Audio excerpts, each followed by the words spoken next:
During Christmas dinner, when I sat down at the table, my son took my chair and I fell to the floor. "This seat is for my father-in-law. Get out of here," he said indifferently, as if I were a stranger. Instead of festive warmth, I felt humiliation from my own flesh and blood. That night, I changed his life forever by planning my revenge. I had 57 missed calls. Before we continue, please subscribe to the channel and write in the comments what time it is where you are now. The turkey smell hit me first, rosemary and butter, the way I'd made it for 40 years. Laughter rolled in from the living room, glasses clinking. My legs ached from the morning shift at the warehouse, but I steadied myself and moved toward the last empty chair at the dining table. I reached for the back of it, my fingers brushing the wood, started to lower myself down. Logan yanked it away. The floor came up fast. My tailbone cracked against the hardwood, the impact shooting up my spine. Both palms scraped the floor as I tried to catch myself. For 3 seconds, nobody breathed. "That seat's for Albert. Get to the kitchen."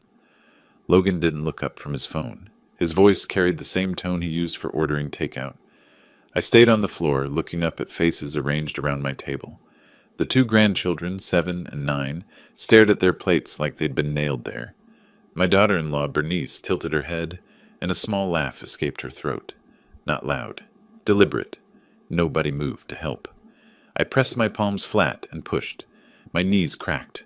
The room stayed quiet, except for someone's fork scraping china. I straightened slowly, feeling every one of my 64 years in my lower back. Looked at Logan, waiting for something. An apology. A joke to soften it. Anything. He scrolled through his phone. "The kitchen has a perfectly good stool, Alonzo." Bernice's voice had that bright edge she used when explaining things to children. "Don't be dramatic." I walked toward the hallway. Not the kitchen. My bedroom. Each step measured, my back straight. The hallway stretched out, my work boots by the door, mud still caked on the soles. My reading glasses on the side table where I'd left them this morning. Photos on the wall, me and Margaret on our wedding day, me holding infant Logan, the house behind us with its fresh paint. My house. Behind me, silverware clinked. Someone laughed. The conversation resumed like water flowing around a stone. I closed my bedroom door with both hands, controlling the motion. No slam. Just a quiet click. The darkness wrapped around me. I sat on the edge of the bed, still wearing my work jacket. Through the door came the muffled sounds of dinner, voices rising and falling, chairs scraping. The doorbell rang. Albert, arriving right on time for his reserved seat. More laughter. Someone turned on music. I didn't move. Just sat there as the images flickered through my head. Uninvited. Moving into this house 40 years back, Margaret beside me, both of us 30 years younger and convinced we'd found forever. Teaching Logan to ride a bike in that same driveway, running behind him with my hand on the seat until I let go, and he sailed forward on his own. The day 3 years ago when he'd stood in this same hallway, Bernice and the kids behind him, asking if they could stay, just for a few months, while they got back on their feet. 3 years. The house quieted around midnight. Footsteps on the stairs, bathroom doors closing, the creak of beds settling. I lay on top of my covers, still dressed, staring at the ceiling. But something had shifted. My chest didn't hurt the way I expected it to. My hands weren't shaking. I was thinking. When the first gray light seeped through the curtains, I sat up. The house held that pre-dawn silence. Everyone still asleep after their party. I walked to my closet and pulled out the metal lockbox from the top shelf. The combination clicked under my fingers. Margaret's birthday, same as always. Inside, the house deed, insurance papers, bank statements, the title to my truck. I carried everything to the bed and spread it out like cards in a hand of poker. The deed sat on top. Thick paper, official seals, my name in bold type. I picked it up, ran my thumb across the embossed letters. Alonzo Flores, owner, not guest. The light strengthened in the window, turning from gray to pale gold. I stayed at the edge of my bed, the deed still in my hands, while the house began its morning sounds around me. Water running through pipes, a toilet flushing upstairs. The coffee maker I'd bought last year clicking on. Bernice must have set the timer. 2 hours passed before I stood. My lower back still ached from the fall. a deep throb that would probably last a week. I gathered the papers, returned them to the lockbox except for the deed. That one I slid into the drawer of my nightstand. The kitchen was empty when I walked in around 9. I poured coffee into my usual mug, the one that said, "World's Best Dad," a Father's Day gift from 10 years back, and sat on the stool Bernice had mentioned. The same stool I used to prop the back door open when I brought in groceries. My laptop sat on the counter where I'd left it yesterday morning. I opened it and typed into the search bar, "Tenant rights, Arizona." Then eviction process, then property owner rights. I pulled a yellow legal pad from the drawer and started taking notes. The pen scratched across paper, filling lines with phrases like 30-day notice, and unlawful detainer, and no verbal lease protection. Footsteps on the stairs. Logan appeared in sweatpants and an undershirt, his hair sticking up on one side. He saw me at the laptop, stopped, opened his mouth, closed it, poured himself coffee, and left without a word. That silence told me more than any conversation could have. Over the next 2 days, I watched, really watched, like I was seeing my own house for the first time. Bernice rearranging the kitchen cabinets on the 26th, moving my coffee to a top shelf I needed a step stool to reach. Logan's mail piling up on the entry table, credit card offers, bills from furniture stores, a notice from a collections agency. The grandchildren asking Bernice if they could have crackers from the pantry. In my house, asking her. The 27th evening, Bernice found me reading in the living room. "Alonzo, we need the living room tonight. Friends coming over." I looked up from my book. "This is my living room." She laughed, the sound sharp. "Don't be difficult. Just stay in your room." I went to my room, but I added the date and time to a document on my laptop, along with her exact words. The 28th and 29th, I barely left my bedroom except for coffee and bathroom trips. My laptop screen glowed with legal websites, forum posts, PDF guides to Arizona property law. I learned about living trusts, about the difference between guests and tenants, about how ownership trumped occupation every single time. I made a list of what I needed: property deed, proof of ownership, evidence of no rental agreement, bank statements showing no rent payments received. I had everything except printed statements. I fixed that on the 29th, driving to the bank and requesting printed records for the last 3 years. The teller handed them over in a thick envelope. When I got home, I found Bernice at the small desk in the hallway, going through a stack of my mail. "Just organizing for you." She smiled up at me. "You're so scattered lately." I held out my hand. She blinked. "I'll handle my own papers." She handed them over slowly, her smile cooling. I took my mail and the envelope from the bank to my bedroom and closed the door. New Year's Eve arrived cold and clear. I heard Logan and Bernice getting ready around 7. Shower running, blow dryer, the sound of Bernice's heels on the hardwood. They came down the stairs dressed for a party. "You'll watch the kids, right?" Bernice checked her earring in the hall mirror. "They're already asleep." "No." She turned. "Excuse me." "Take them with you or stay home." Logan came down, buttoning his shirt cuffs. "Dad, what's your problem lately?" "No problem. I have plans." "Plans?" Logan's eyebrows went up. "What plans could you possibly have?" I looked at him steadily. "My plans? My house? My New Year's Eve." They argued for 5 minutes. I sat in my chair, the one I'd moved back from the garage, and said I'm not available 4 different times in 4 different ways. Finally, they went upstairs, woke the kids, and left. Bernice slammed the front door hard enough to rattle the windows. The house settled into silence around me. I went to my bedroom and pulled out the legal pad, wrote out a numbered list in careful block letters. 1. Find attorney specializing in property law. 2. Prepare eviction notice, 30-day requirement. 3. Document all evidence with dates. 4. Set up living trust to protect assets. 5. Timeline, eviction by spring. Outside, fireworks started popping at midnight. The neighborhood celebrated, voices calling out, car horns honking. I sat at my desk and wrote one final line. First appointment, attorney consultation, Monday, January 2nd. My reflection stared back at me from the dark window, backlit by my desk lamp. The fireworks outside threw colored light across my face. Red, blue, gold. I looked different, older maybe, or just done being pushed around. Monday morning, I'd make the first call. Monday morning arrived with pale winter light. I sat on the edge of my bed, door closed, laptop open to the website I'd bookmarked 3 days earlier. Thomas Bradley, Family and Property Law, professional headshot, credentials listed, office address downtown. My phone felt heavier than it should have. I dialed the number twice, hung up before it rang. Third time, I let it connect. 3 rings. 4. Bradley and Associates. How may I help you? I need to speak with Thomas Bradley about a property matter. What type of property matter, sir? Eviction. It's my house. Pause on the line. Keys clicking. And your name? Alonzo Flores. Let me check his availability. Hold music 30 seconds. Mr. Bradley has an opening Thursday, January 5th at 10 a.m. Does that work? Yes. May I have a contact number? I gave it. She repeated the appointment details. I saved it in my phone calendar under medical checkup, then sat staring at the screen. Footsteps in the hallway. Bernice's voice outside my door. Alonzo, you in there? I stayed silent. After a moment, she walked away. The next 3 days, I moved through the house like normal. Made coffee in the morning, watched the news in the living room, took my daily walk around the neighborhood. Logan barely looked at me. Bernice issued orders. Can you pick up dry cleaning? She asked Wednesday afternoon. Sure. I picked it up, came home.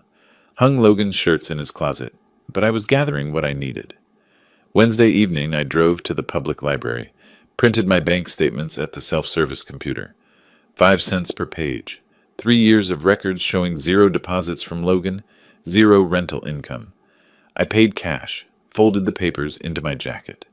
That night, I counted the money in my lockbox. $4,200. Pension payments and Social Security. Saved bit by bit. Enough for a retainer. Thursday morning, I told Bernice I had a doctor's appointment. She looked up from her phone. Whatever. Bring back milk. Downtown Phoenix felt different in January, colder than people expected, the morning air sharp. I found parking 3 blocks from the office building, fed the meter enough quarters for 2 hours. Bradley and Associates occupied the 3rd floor. Modest space. Glass door with the firm name stenciled in black. The waiting room had leather chairs worn smooth at the arms, law journals stacked on a side table. One other client sat reading his phone. The receptionist smiled at me. Mr. Flores, Thomas will see you now. His office overlooked the street. Gray suit, blue tie, maybe early 50s, with the kind of handshake that felt practiced, but genuine. He offered coffee. I declined. You mentioned an eviction matter. I opened the folder I'd brought. Deed on top, bank statements underneath, the timeline I'd typed out listing dates and incidents, laid it all on his desk. My son and his wife, living rent-free for 3 years. I want them out. Bradley pulled the documents closer, reading. His expression stayed neutral. Any written agreement between you? No. Do they pay utilities? No, nothing. Have you asked them to leave? Not directly, not yet. He leaned back, fingers steepled. Then legally they're tenants at will. Arizona requires 30-day written notice. If they don't comply, you file unlawful detainer. Court hearing happens within 3 to 5 weeks. If you win, and you will based on this, the sheriff enforces removal. How long total? 60 to 90 days typically.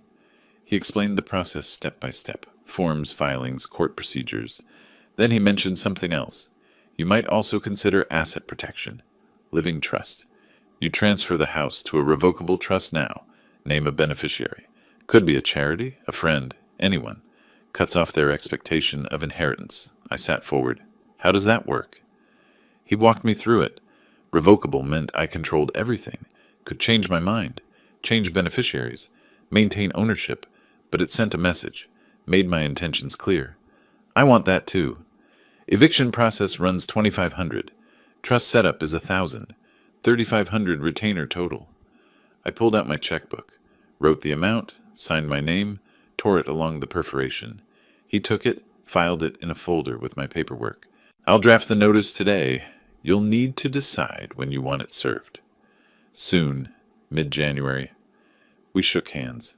I left with his business card in my pocket and a weight lifted from my chest. The grocery store was 2 blocks away. I bought milk, placed it in the passenger seat. Drove home maintaining the lie. Bernice met me in the kitchen. Took you long enough? What did the doctor say? Blood pressure's fine, same as always. You need to start exercising more. You're getting slow. She took the milk, put it in the refrigerator, walked away. Logan appeared from the living room. Dad, I need the garage this weekend. Moving some equipment from work. You'll need to park on the street. The whole garage? Yeah, just for a few weeks. Fine. Thanks. He left. I went to my room, closed the door, took the folder from my briefcase, added Bradley's card, buried it in the lockbox under old tax returns, looked at myself in the bathroom mirror. Same face, same gray hair. Nothing showed. The following days crawled and raced simultaneously. January 9th, Bradley emailed.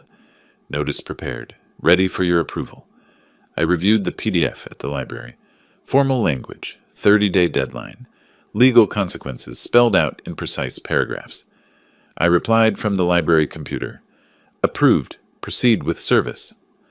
At home, nothing changed outwardly. Logan used my truck Saturday without asking. Bernice redecorated the living room, moved my favorite reading lamp to the basement. The grandchildren were told not to bother Grandpa because he was tired. I noted each thing, showed nothing. January 15th, evening. My phone buzzed with a text from Bradley. Sheriff's service scheduled, January 20th, 2 p.m. They'll serve Logan directly. Be prepared for reaction. I read it twice, deleted it, went to dinner. The family sat at the dining table, plates full, wine glasses catching the light. Bernice laughed at something Logan said. I ate my meal at the kitchen stool, fork scraping the plate. I finished my meal in the kitchen. 5 more days of their laughter. I could wait. The next 4 days felt like standing on a train platform, watching the headlight grow brighter in the tunnel. January 16th, 17th, 18th, 19th. I went through the motions, made coffee, watched morning television, took walks, but I watched the clock more than I watched the screen. January 19th, 6 in the evening, my phone buzzed. Bradley's text. Sheriff confirmed. 2 p.m. tomorrow. I barely slept. Lay in bed listening to the house settle. The refrigerator humming. Someone using the bathroom around 3 a.m. Tomorrow the foundation would crack. Morning of the 20th, I made coffee early. Sat in the living room chair instead of retreating to my room. Logan came down first. Saw me there. You're up early. Couldn't sleep? He grunted, poured coffee, disappeared back upstairs. The clock on the wall ticked toward 2. At precisely 2 p.m. the doorbell rang. Bernice answered. I heard her voice from where I sat. Yes? Can I help you? I'm looking for Logan Flores. What's this about? Logan's footsteps on the stairs. I'm Logan Flores. I have legal documents for you. Sign here, please. Rustling paper, pen scratching, the door closing. Logan appeared in the hallway, white envelope in hand. He opened it standing there, pulled out the papers. His face went through stages. Confusion first, then comprehension, then something darker. He read aloud, voice flat. Notice to quit premises. You are hereby notified to vacate the premises located at... He stopped, looked up. His eyes found me in the living room. Dad, what is this? Exactly what it says. Notice to vacate. You have 30 days. Bernice snatched the papers from his hand, scanned them. This is from... Who's Thomas Bradley? Logan stared at me. The silence stretched thin. You're joking. This is a joke. No joke. I want you out of my house. His laugh came out sharp, disbelieving. It died fast. Your house? We live here. This is our home. It's my house. My name on the deed. You've never paid a cent. Bernice's voice went shrill. We're family. You can't evict family. I can. I am. Logan crossed the room in 3 strides, stood over my chair, papers crumpled in his fist. What's gotten into you? Is this about Christmas? You fell. Accidents happen. I stood, met him eye to eye. I didn't fall. You pulled the chair, and that was just the last time. The last in 3 years of you treating me like a servant in my own home. Bernice stepped between us. We treat you fine. We let you live here. The words hit wrong. I felt my jaw tighten. You let me? This is my house. This is insane, Logan said. You're being cruel. Vindictive. Where are we supposed to go? That's not my problem. You have 30 days. Bernice started crying. Not real tears. the manipulative kind she used on store clerks and bank tellers. How can you do this? To your own son? To your grandchildren? You should have thought about them before treating me like trash. Logan looked at the papers again, saw the attorney letterhead. His eyes narrowed. You hired a lawyer? How long have you been planning this? Long enough. Bernice grabbed her phone. I'm calling my father. He'll talk sense into you. Go ahead. She dialed, jabbed the speaker button. It rang twice. Bernice? What's wrong? Alonzo is evicting us. He served us papers. He's kicking us out onto the street. Slow down. What happened? Bernice's version came out in gasps. We've been nothing but good to him, and he just decided to throw us out. No warning. Nothing. Just the sheriff at the door. Albert's voice went quiet. Let me talk to Alonzo. She shoved the phone at me. Albert! What's going on, Alonzo? They've been living in my house for 3 years, rent-free, treating me like hired help. I want my house back. So I'm evicting them. Legal and proper. Long pause. I heard him breathing. Have they been paying rent? Not a dime. Helping with bills? Nothing. Another pause. Then it's your right. It's your house. Bernice grabbed the phone back. Dad, you're supposed to be on our side. I'm not on anyone's side. I'm on the side of what's right. You've been living there free for 3 years? That's generous enough. Maybe it's time you stood on your own. I can't believe this. I'm sorry, honey, but Alonzo owns that house. He has every right. The call ended. Bernice stared at her phone like it had betrayed her. That evening, Logan sat at the dining table with his laptop, typing search terms. Tenant rights, Arizona. Fighting eviction. Unlawful detainer defense. Made phone calls, his voice low and urgent. The next few days, he found an attorney. Marcus Webb, storefront office, $500 consultation. Webb reviewed the notice, nodded slowly. We can challenge this. File objections. Claim oral agreement for long-term residents. Can we win? We can delay. Maybe 6 months. But if he owns the house and you've paid nothing, eventually, yes, he can evict you. I'll take 6 months. Do whatever you can. At home, the Cold War settled in. Logan and Bernice stopped speaking to me. I stopped acknowledging them. We ate separate meals, occupied separate spaces. The house felt divided by invisible walls. January 31st, Logan filed his response with the court. Claimed oral agreement. Claimed financial hardship. Requested dismissal. I received the copy via Bradley's email that evening. Sat in my room reading it on my phone while outside my door, Logan and Bernice argued. Where are we going to get money for rent? Bernice's voice carried through the wall. I don't know, but we're not leaving without a fight. Bradley's email continued below the attachment. Expected response. Baseless but standard stalling tactic. Court date will be set for mid-February. Stay calm. I closed my phone, listened to their scrambling through the wall. Their panic sounded like static. They were scrambling now. Good. Let them feel what uncertainty tastes like. The next morning, I sat at my desk reading Bradley's email. Subject line, their response, review immediately. I opened the attached PDF, Logan's court filing, 9 pages of legal language. I skimmed past the formalities to the claims section. Respondent Logan Flores asserts that petitioner Alonzo Flores verbally agreed to lifetime residence in exchange for care assistance. Respondent has concerns about petitioner's cognitive function and decision-making capacity. I set my phone down, stared at the wall. They were attacking my mind, claiming I was incompetent, confused, manipulated. This went beyond defending their right to stay. They were trying to paint me as someone who couldn't make his own decisions. I called Bradley. You saw the filing? He asked. The competency claim. What do I need? Documentation. Medical evaluation proving you're sound. Keep recording everything they do. If they're staging situations to make you look confused, we need proof. Arizona's one-party consent, right? Correct? You can record without their knowledge. I drove to an electronics store that afternoon, bought a small digital voice recorder for $45, activated the voice memo app on my phone as backup. February 3rd, I noticed Bernice's new strategy. I was taking trash to the curb when she rushed out the front door. Our neighbor Margaret stood in her driveway 2 houses down, getting her mail.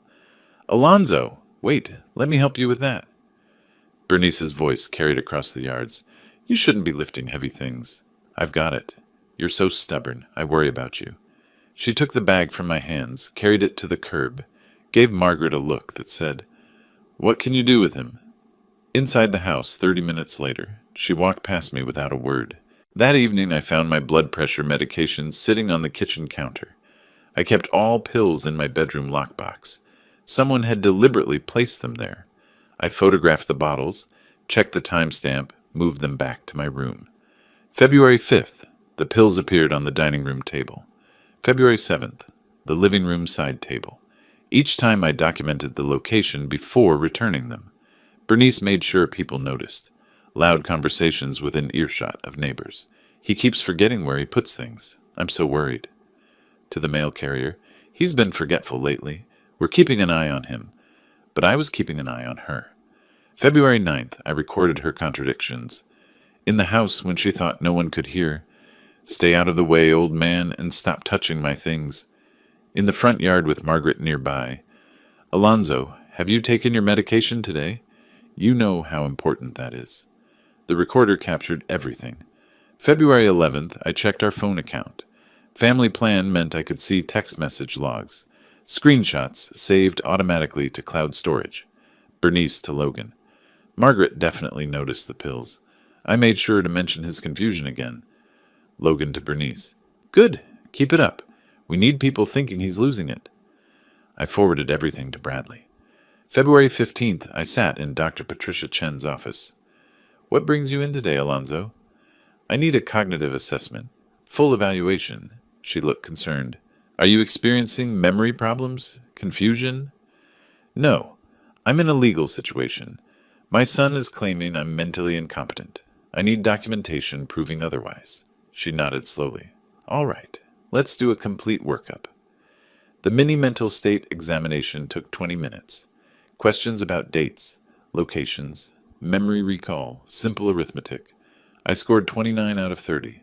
Dr. Chen printed a letter on official letterhead. Patient Alonzo Flores shows no signs of cognitive impairment, dementia, or diminished mental capacity.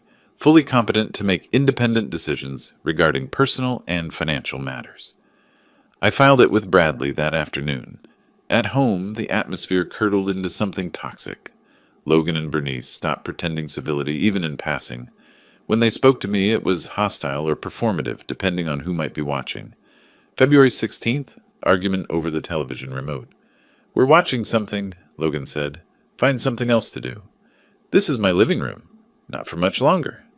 I left. The recorder in my pocket caught every word. February 18th, Bernice left my laundry in the washing machine for 2 days. Everything mildewed.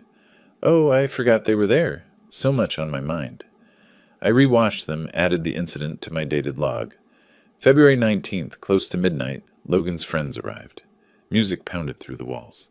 I asked them to turn it down. Neighbors were complaining, lights coming on in houses down the street. It's not your house anymore, Logan said. Get used to it. I called the non-emergency police line. The officer arrived within 15 minutes. Logan was forced to send people home. He stared at me from the doorway as the last car pulled away. You're going to regret this. I already have everything I regret from you. I recorded that too. February 20th, Bradley called with the court date. February 28th, 10 a.m., Judge Patricia Morrison. What do I bring? Nothing. I have everything we need. Your medical evaluation is excellent. Their filing is weak, accusations without evidence, but they'll try to make you look bad in court. I'm ready. I hung up and looked at the calendar on my wall. 8 days. I spent the evening organizing folders. Voice recordings backed up to 3 locations. Photos printed and labeled. Timeline documented with dates and witnesses. Downstairs, Logan and Bernice were arguing about money. Their voices rose and fell, stress bleeding through the walls. 8 more days of their games. I had recordings, photos, medical proof. Let them try to call me incompetent. The evidence would speak louder than their lies. The final week passed in careful preparation. 2 more meetings with Bradley, reviewing evidence point by point. At home, Logan and Bernice dressed better, practiced looking like concerned family members. I watched without comment. February 27th, the night before court, I lay awake counting ceiling tiles. February 28th arrived cold and bright. I dressed in my navy suit, white shirt, dark tie. Left the house at 8:30 for a 10 o'clock hearing. Bradley met me in the courthouse hallway at 9:15, briefcase open on a bench. Judge Morrison runs a tight courtroom. No theatrics. Stick to facts if she asks you anything. Logan, Bernice, and Marcus Webb arrived at 9:30. Bernice wore a conservative dress, hair pulled back, minimal makeup. Logan kept adjusting his tie. Webb carried a folder that looked thin. They didn't look at me. The bailiff called our case at 9:50. Flores versus Flores, unlawful detainer. The courtroom had wood paneling, modern furniture, the Arizona state seal mounted behind the bench. Judge Patricia Morrison entered, late 50s, gray hair, reading glasses on a chain. She sat, opened the file, looked up. Eviction matter. I've reviewed the filings. Mr. Webb, your clients are contesting the eviction? Yes, Your Honor. Present your defense. Webb stood, papers rustling in his hands. Your Honor, my clients have resided in the property for 3 years, based on an oral agreement with Mr. Flores. He agreed they could stay long-term, essentially permanently, in exchange for helping with his care as he ages. Judge Morrison looked over her glasses. Do you have this agreement in writing? No, Your Honor. It was a family understanding, a verbal commitment. Any independent witnesses to this agreement? The parties themselves, Your Honor, and we have concerns about Mr. Flores's mental state. His decision to evict seems sudden and possibly influenced by confusion. Do you have medical evidence of cognitive impairment? Webb hesitated. We have circumstantial evidence. Neighbors have noticed forgetfulness. Pills left in unusual places. Confusion. Circumstantial observation isn't medical documentation. Does Mr. Flores have a diagnosis of dementia, Alzheimer's, or any cognitive disorder from a licensed physician? Not formally, Your Honor, but behaviors suggest. Behaviors observed by whom? Do you have expert medical testimony? No, Your Honor. Then your competency argument is speculative at best. Continue with your evidence of the oral agreement. Webb called Logan to the stand. The bailiff swore him in. Mr. Flores asked me to move in, Logan said. Said he wanted family close. Wanted us to stay permanently, help maintain the property. Bradley stood for cross-examination. Did you pay rent? No. It was a family arrangement. Utilities? No. He said not to worry about it. Any written documentation of this permanent arrangement? We're family. We don't need paperwork for everything. So in 3 years, you never paid anything? Never signed anything? Never contributed financially in any way? Logan's voice went defensive. We helped around the house. Can you provide specific examples with dates? Regular maintenance, yard work, general upkeep. Bradley placed bank statements on the evidence table. These show no payments from you to Mr. Flores, not $1 in 3 years, for anything. It was an understanding. Thank you. No further questions. Judge Morrison looked at Bradley. Present your case. Bradley stood, organized. Your Honor, this is straightforward property law. Mr. Alonzo Flores owns the property outright. He presented the deed. Mortgage satisfied in 2010. Clear title. Mr. Logan Flores and family have lived there rent-free for 3 years. No lease, no rental agreement, no financial contribution of any kind. He presented the bank statements. Mr. Flores now wishes to reclaim his property. This is his legal right as owner. Regarding competency, the judge asked. Fully addressed. Bradley presented Dr. Chen's evaluation. Complete cognitive assessment performed February 15th. Mini mental state examination score. 29 out of 30, well within normal range. Written statement confirms 0 signs of dementia or cognitive impairment. Judge Morrison read the report carefully. This is recent and thorough. Additionally, Your Honor, I have evidence the respondents deliberately staged situations to create a false impression of incompetency. He presented the photos of pills in various locations with timestamps. Then the text message screenshots between Bernice and Logan. The judge read the text, eyebrows rising. These are authenticated? Phone records confirm origin and timestamps. I can call Mr. Flores to authenticate if necessary. That won't be needed. The messages are quite clear. Bradley called Margaret Hayes. She testified briefly. Bernice's behavior seemed performative. Alonzo always appeared sharp and capable. Judge Morrison removed her reading glasses, looked directly at Logan and Bernice. I've seen enough. Mr. Flores owns the property outright. There is no written agreement and no credible evidence of a verbal agreement beyond self-serving testimony. No rent has been paid. Legally, respondents are tenants at will. She paused. Furthermore, the attempt to question Mr. Flores's competency without medical evidence borders on defamation. The text messages demonstrate deliberate deception. She picked up her gavel. Judgment for petitioner. Respondents must vacate the premises by April 15, 2025. Failure to comply will result in sheriff enforcement. The gavel struck wood once. Silence filled the courtroom. I felt something release in my chest. Not celebration, just the end of holding my breath. Logan sat frozen. Bernice's face crumpled. Tears starting, but these weren't performance tears. Webb gathered his papers quickly, looking embarrassed. The judge exited through her chamber door. Bradley shook my hand. It's over. Congratulations. Thank you. We walked toward the elevator. Behind us, Bernice's voice cut through the hallway. You destroyed your own family? For what? To live alone in that house? You're a bitter old man. Bernice, stop, Logan said. Not here. He betrayed us. His own son. His grandchildren. I stopped. Turned around. Looked at them both steadily. I didn't betray anyone. You betrayed yourselves. I turned back. Continued walking. Bradley pressed the elevator button. Don't engage, he said quietly. You won. That's enough. The doors opened. We stepped inside. The elevator descended. 11 floors down. Behind me, I could still hear Bernice's voice echoing in the courthouse halls. But the distance grew with each floor. By the time I reached the ground, I couldn't hear her anymore. March 11th, I sat in my bedroom with Bradley's business card between my fingers. The court victory was step 1. Asset protection was step 2. I researched online that evening. Revocable living trust. Beneficiary designation. Protection from future claims and inheritance disputes. Bradley had mentioned it back in January. Transferring the house to a trust. Naming a beneficiary. Cutting off expectations. I knew exactly where the house should go. Veterans Support Fund of Arizona. Local charity that helped me 42 years ago when I came back from service. Time to return the favor. March 12th, I called the estate planner Bradley recommended. Patricia Morgan, notary public, trust specialist. Living trust? She said. I can help with that. Bring property deed, identification, beneficiary information. When works for you? March 15th, 2 o'clock. I told no one at home. March 15th, I informed Bernice I was going to the bank. She barely looked up from her phone. Patricia Morgan's office occupied a small suite in East Phoenix. She was late 40s, efficient, papers already organized when I arrived. Mr. Flores, let me explain.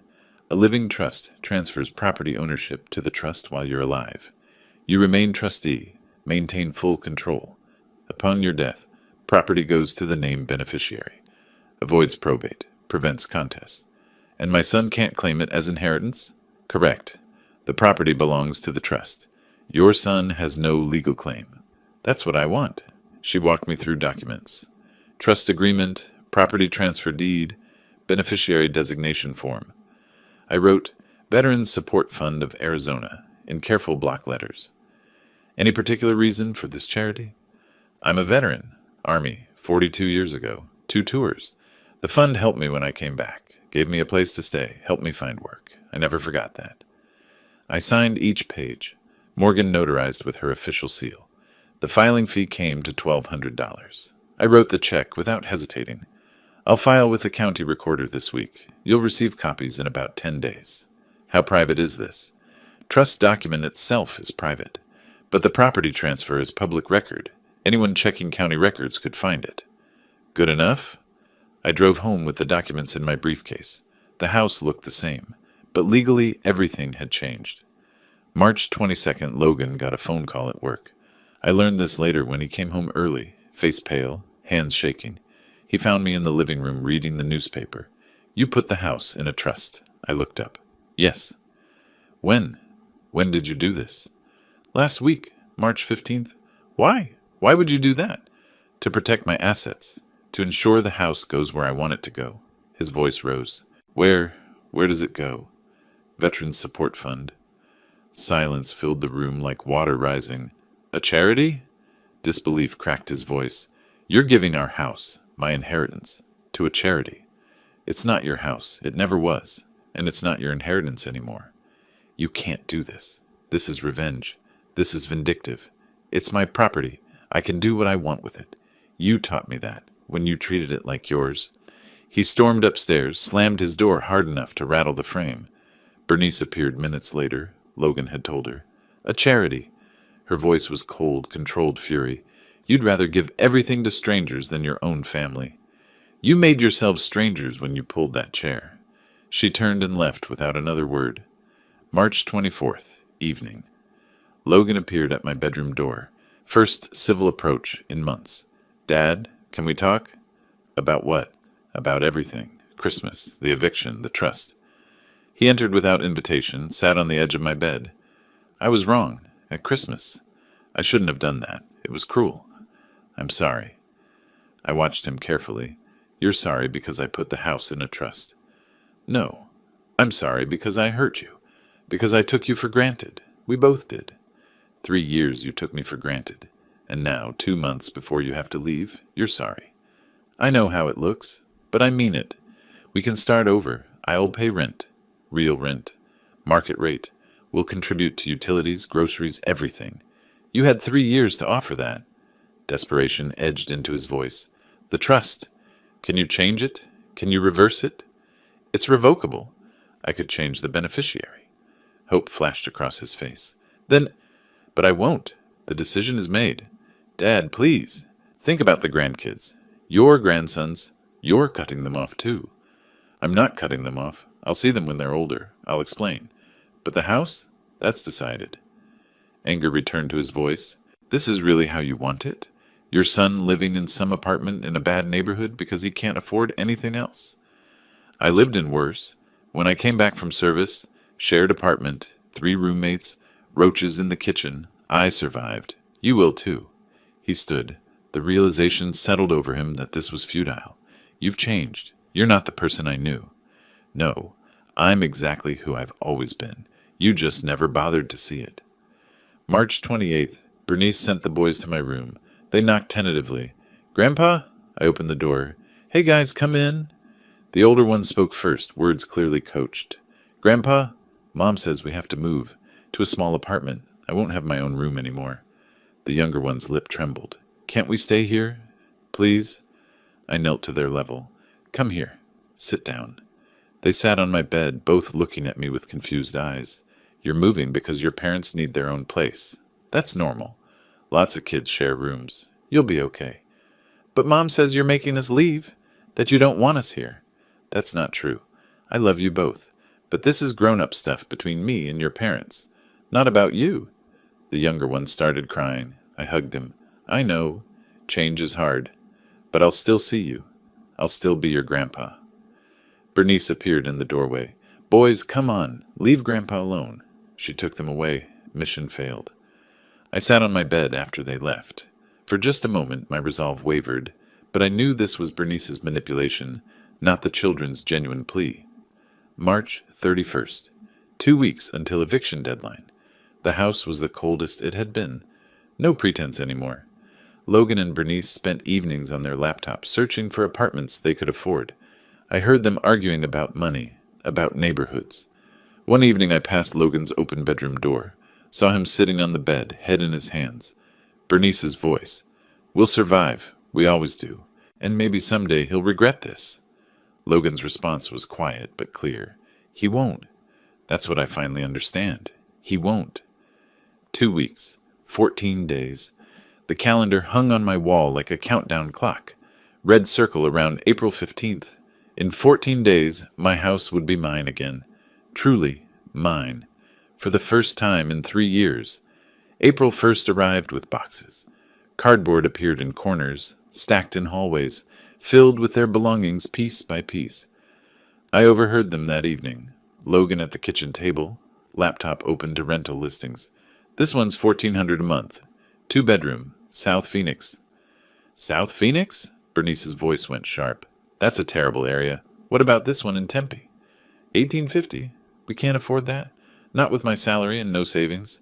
We wouldn't need savings if your father wasn't throwing us out. Let it go. We have 2 weeks. They signed a lease April 3rd. Small apartment complex I recognized. Budget housing, bars on windows, 900 square feet.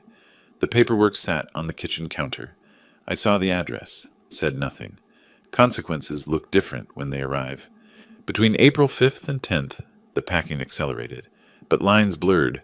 What was theirs versus what came with the house became a battlefield. April 8th, I noticed empty spaces. Kitchen, my good knife set missing. Living room, decorative lamp gone. Garage, power drill absent. I'd installed a simple lock on my bedroom door weeks earlier. Important documents stayed secured in my lockbox. April 9th evening, I found boxes in the garage with suspicious contents. Opened one, my 42-inch television from the living room. Another, end tables from the guest bedroom. Bernice appeared. Those are ours. We bought those. No, they were here when you moved in. They're mine. Prove it. I went to my bedroom, retrieved the folder with receipts, returned with documentation. Television purchased 2019. End tables 2018. All before Logan moved in. She grabbed the boxes, frustrated. Fine. We'll leave your precious things. April 12th, Saturday morning. I ran errands, grocery store, bank. Returned home around 11. A rental truck sat in the driveway. 3 days early. Logan and 2 friends were loading furniture. My leather recliner, my coffee table, my bookshelf with my books still on it. Stop. Put those back. We need furniture, Logan said. The apartment's empty. That's my furniture. You're not taking it.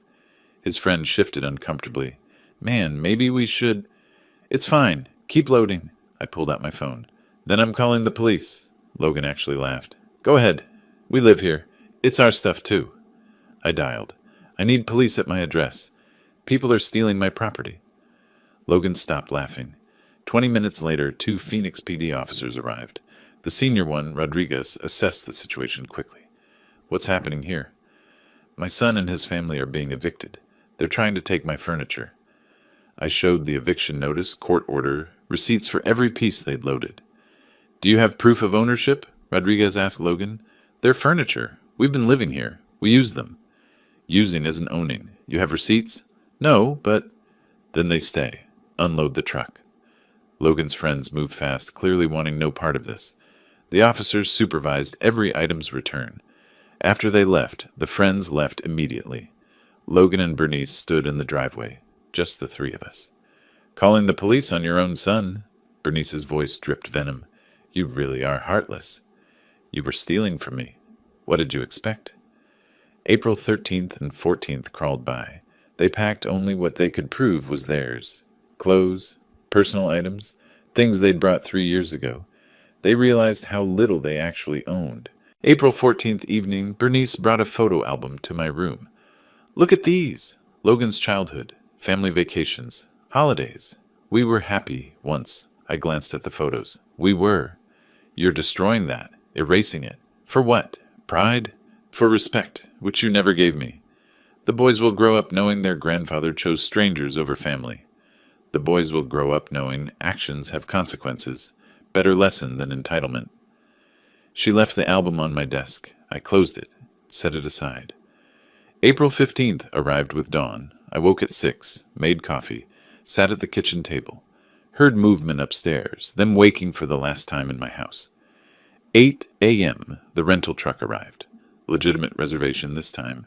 Logan and Bernice loaded boxes methodically. 2 different friends helped. The others had refused to return. I watched from the living room window. Didn't help, didn't hinder, just observed. 9:30. Most boxes were loaded.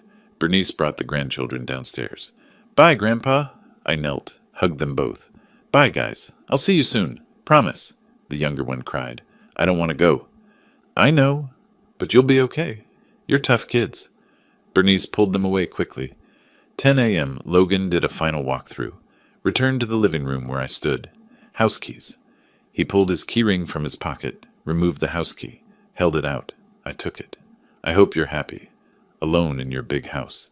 I hope you learned something from this. What? That family doesn't matter? Lesson learned. That respect matters. That you can't take without giving. That actions have consequences. He turned toward the door, paused. You'll regret this someday. No, I won't. He left. Bernice appeared in the doorway one final time. You destroyed your family for this house. I hope it keeps you warm at night. Goodbye, Bernice. She walked out. The truck started. I moved to the front window.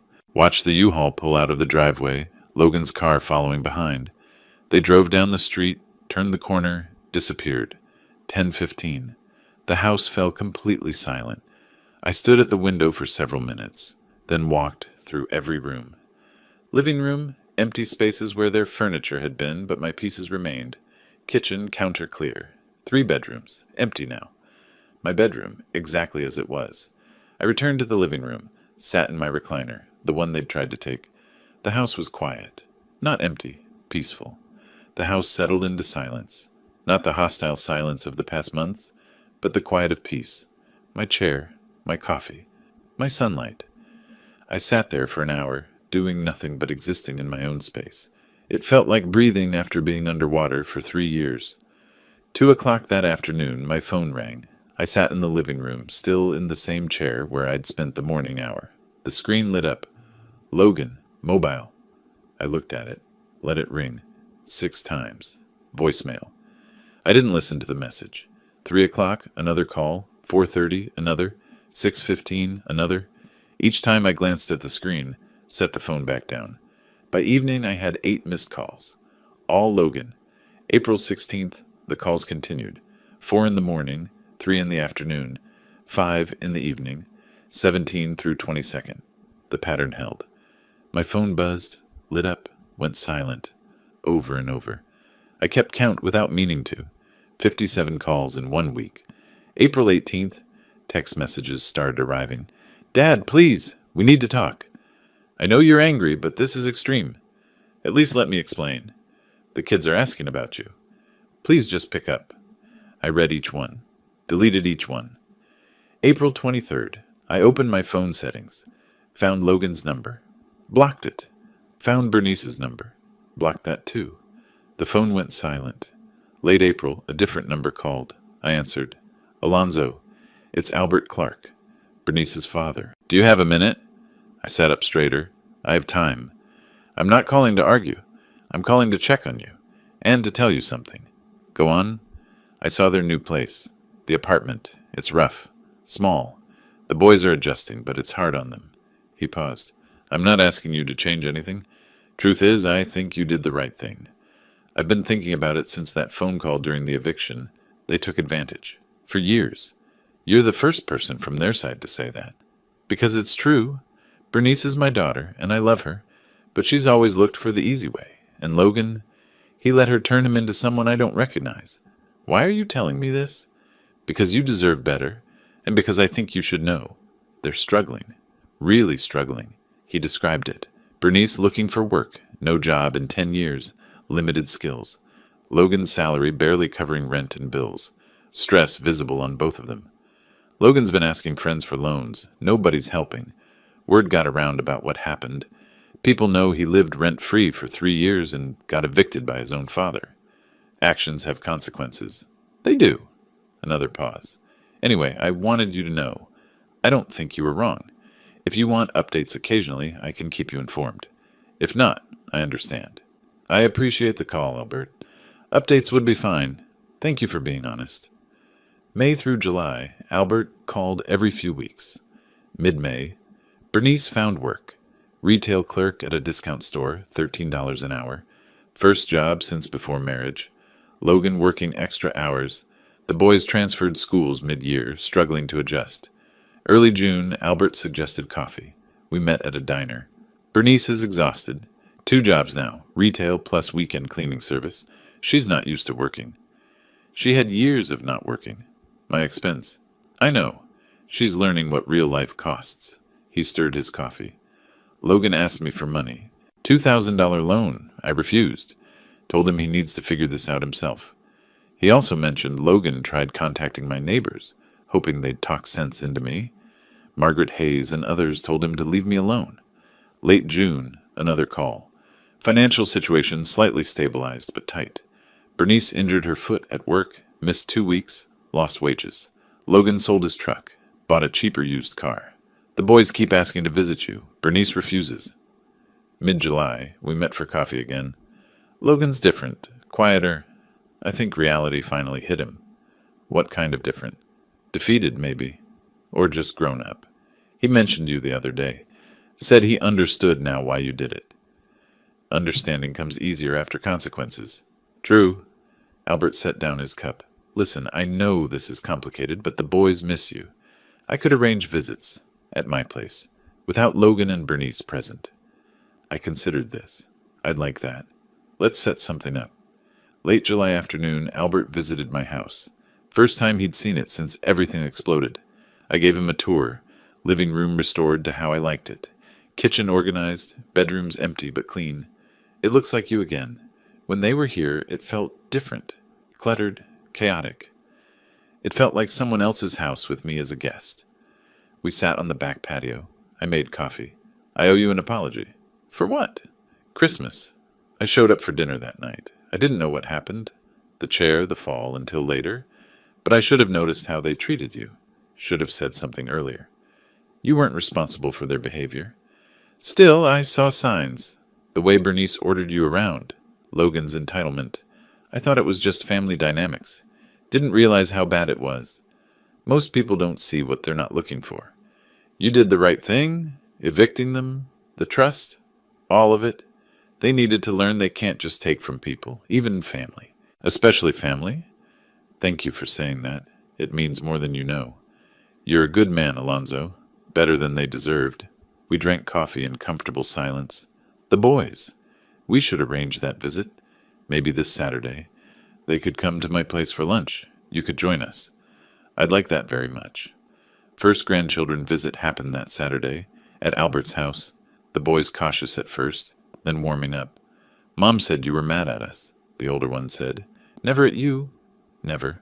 I love you both. We spent the afternoon together. Cards, talking, ice cream.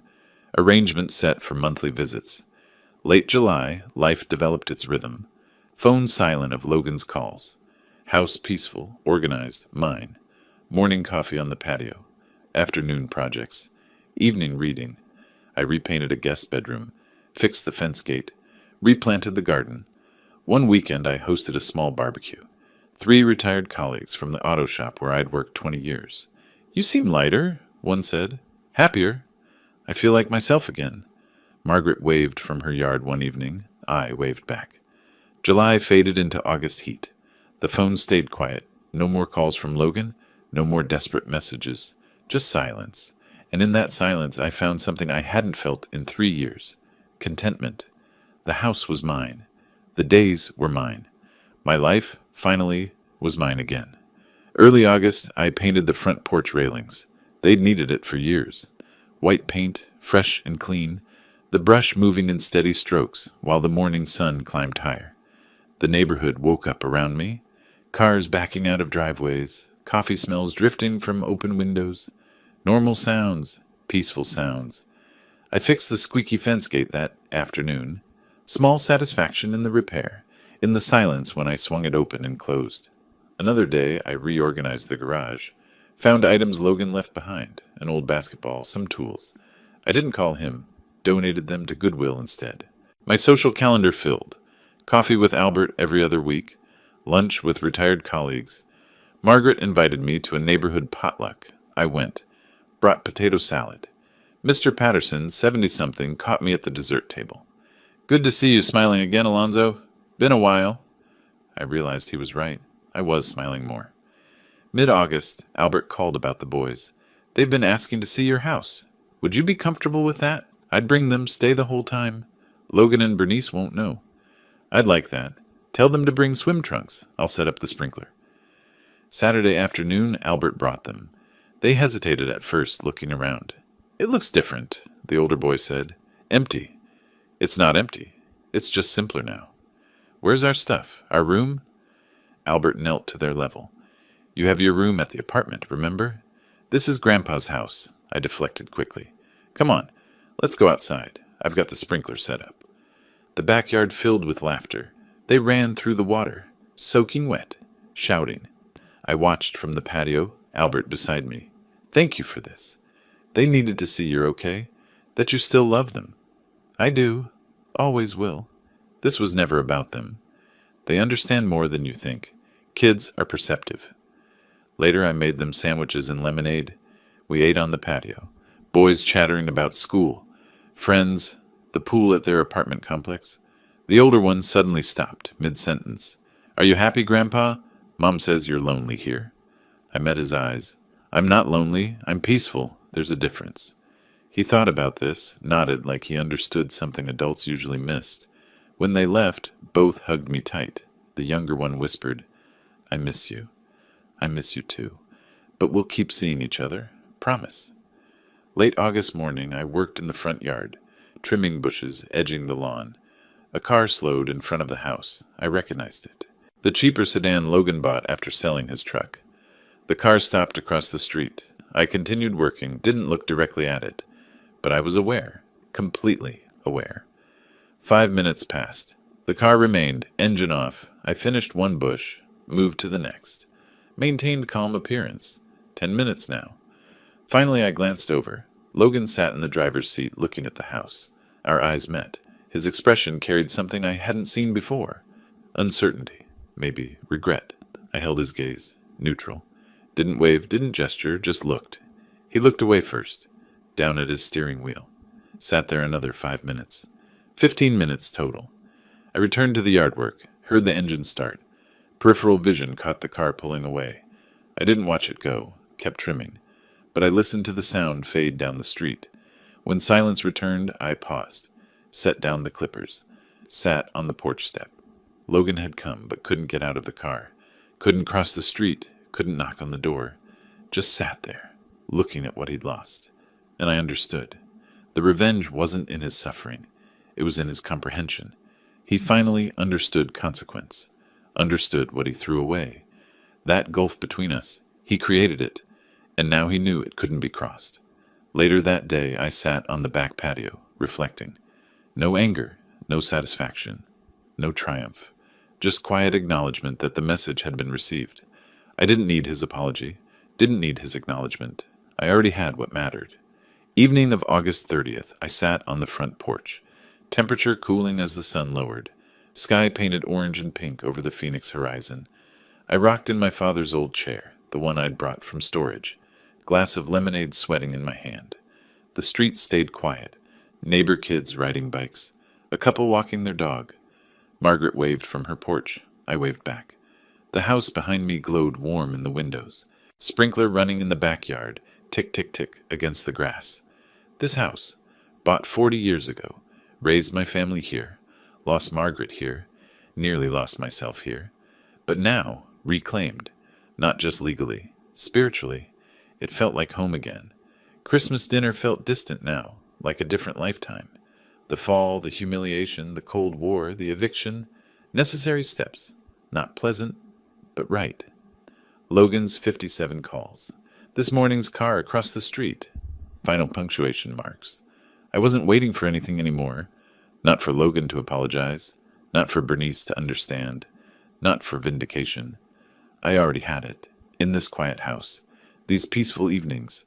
This freedom to live as I chose. The sunset deepened. Sky darkening to purple. Stars beginning to appear. I sipped lemonade. Rocked gently. A dog barked somewhere. Kids laughed down the street. Normal sounds. Peaceful sounds. For the first time in 3 years, I wasn't angry, wasn't planning, wasn't fighting. Just existing. Just being. Just home. The sun set behind my house, painting the sky in colors that felt earned. I rocked slowly in my father's old chair, lemonade cold in my hand, and felt something I hadn't felt in years. Truly at home. Not just in my house, but in my life. The quiet victory wasn't in their struggle, or in Logan unable to face me. It was in this. Me, my porch, my peace. I'd won the moment I decided I deserved better. If you like this story, please like this video, subscribe to the channel, and share your impressions of this story in the comments. To listen to the next story, click on the box on the left. Thank you for watching.